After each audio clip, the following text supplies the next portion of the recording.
Company या दोघांकडूनही महानगरपालिकेच्या गणकचरा व्यवस्थापनावर काम करणाऱ्या कर्मचाऱ्यांवर अनैतिक अत्याचार केला जात आहे।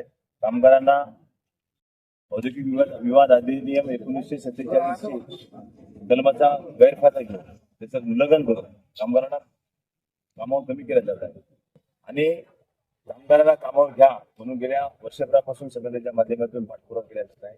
परंतु महानगरपालिकेचे काही वरिष्ठ अधिकारी आम्हाला फक्त साडकरपणा करतात। महानगरपालिकेच्या गणकचरा व्यवस्थापनावर कर्मचाऱ्यांना 2022 मध्ये बोनस दिलं, 2024 मध्ये बोनस दिलं आणि 2025 मध्ये बोनस मागितलं तर देण्यास नकार दिला। आम्हाला सांगले लेखी पत्र की महासभा नियुक्त झाल्यानंतर म्हणजे लोकप्रतिनिधी नियुक्त झाल्यानंतर तुमचा बोनसचा विचार करण्यात येईल आणि आता मला म्हणतात की कोर्टात जा।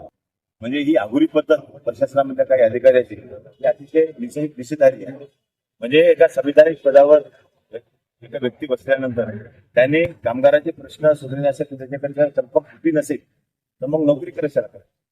आमचा हा स्पष्ट आरोप आहे। आम्ही तुमच्याकडे आमच्या कामाचा दाम मागण्यासाठी आलो, आम्ही आमचा हक्क मागण्यासाठी आलो। तुम्ही आमच्या संघ गैरवर्तन करू आणि आमच्या कामगारांच्या समोर उभं राहून आम्हाला म्हणता की आम्हाला मारून टाका, ही कोणती पद्धत आहे?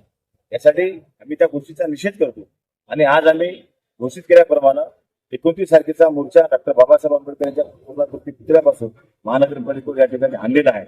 या ठिकाणी आमची सभा पण झालेली आहे।